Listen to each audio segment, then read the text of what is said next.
Hi everyone, welcome back to my channel. My name is Amanda Rose and I am a high school teacher in Brooklyn, New York. And this specific video is going to be all about virtual icebreakers.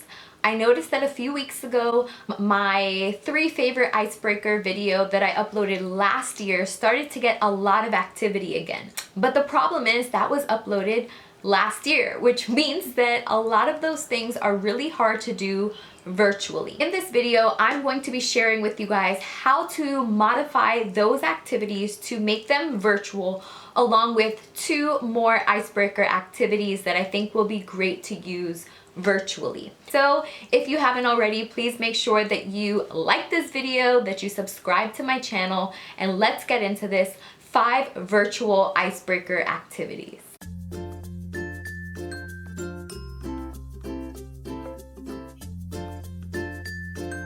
So the first activity that I mentioned in that first video was student speed dating. So pretty much, if you haven't seen that video, a general idea is that I would post a question or a statement on the PowerPoint. I would give students about 90 seconds to talk with the person in front of them in like a speed dating row.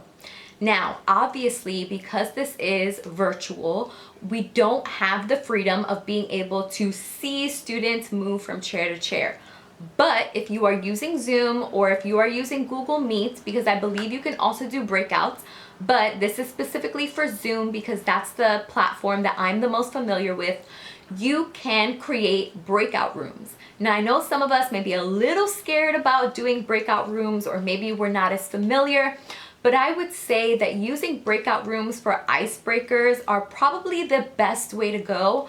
One, because you as the teacher and the facilitator, you're learning how to use Zoom and the breakouts.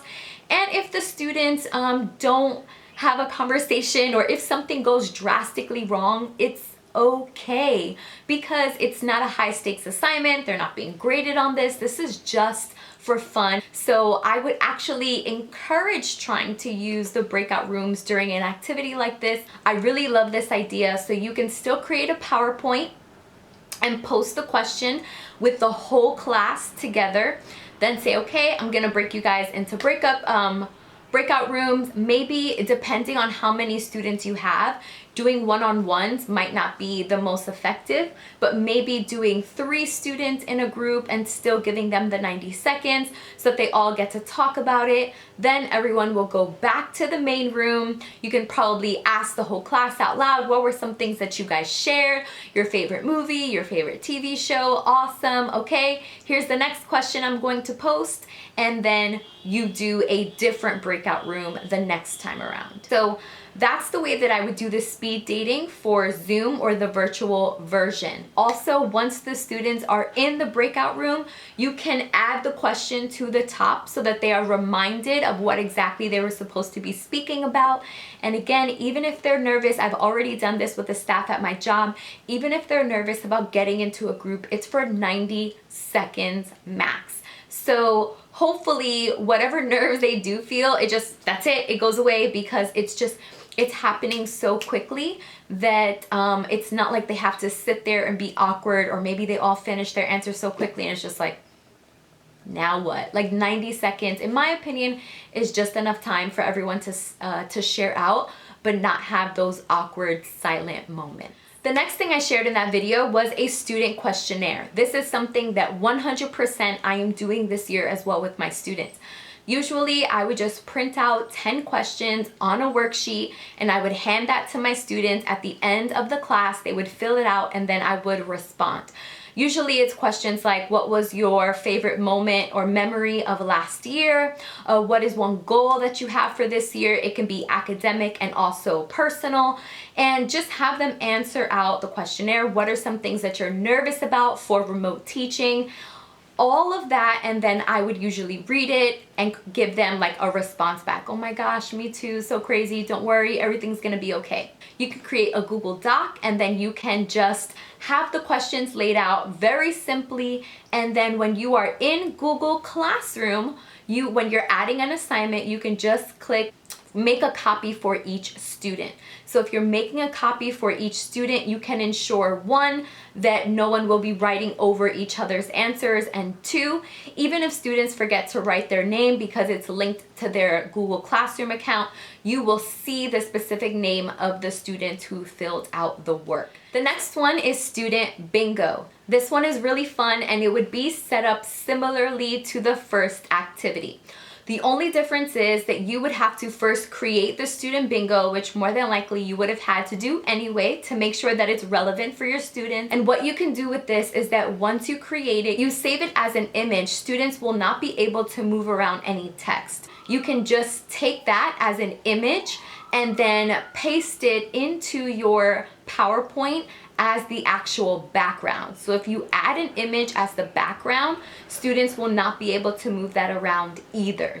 Then what I would do is I would create text boxes right under each little box for bingo, and same setup. When students are just maybe for 30 seconds in a specific breakout with a student or in a specific room, they would try to figure out which name they could put into the bingo, and then in another 30 seconds or so, they would be shuffled around to another set of people, and then they would just be able to type the names into the bingo.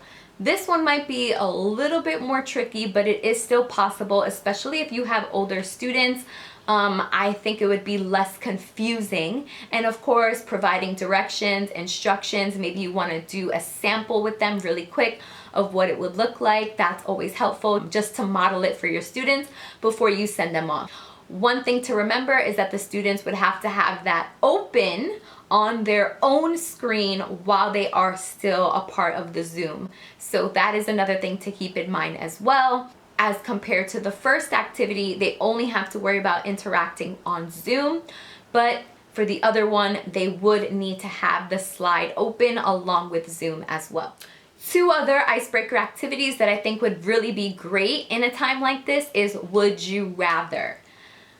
It's a great road trip game, whatever the case may be, but Would You Rather is a really fun way to do with the entire class, or for them to do again in the breakout rooms. If you wanted to do this with the entire class, you can have like different hand signals that may signify one answer versus the other. What you can also do is have them just grab a note paper and they can write their answer on the actual paper. Whatever the case may be, but this is just cool to see like the whole class participate, and then also if you wanted to, you can also have them do that in breakout rooms. Do not be afraid to use the breakout rooms for these actual icebreaker activities. And then the last one that I thought would be fun is a spin on Never Have I Ever.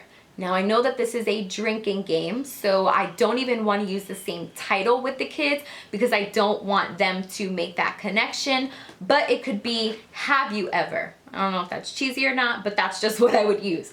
So have you ever? And then what you would do is, okay, have you ever played on a sports team? Have you ever had a summer job? Have you ever traveled out of state? Have you ever, whatever the case may be. And with this one specifically, you can have everyone start out with their camera off. So have everyone start out with their camera off, and then if they actually have, with these specific questions, this may take a little bit more guts, so hopefully this is after you've played other icebreaker activities so your students feel comfortable, but their camera would be off. And then, have you ever played on a sports team? And if that student has played on a sports team, they would put their camera on, and then you can call on a student to share which sports team, or if they don't feel comfortable sharing verbally, you would ask them to write in the chat, and then you could read their responses out loud. So I really like using the camera on, camera off as a way to engage the students and then be able to see faces, and a way for them to get comfortable with showing their faces, but again, it's not for an extended period of time. And it's a double benefit because students get used to just navigating Zoom and using the features in a very low stakes activity. So that's everything that I have for you all, 5 virtual icebreaker activities. I hope that you liked this video. Do not forget to subscribe to my channel, and I will see you all in the next video. Good luck with your virtual teaching. Make sure that you're hanging in there. Be nice to yourself. Be gracious to yourself. Take mental breaks. It is so necessary. We are all figuring this out. You're going to do great. Just breathe and you'll be all right.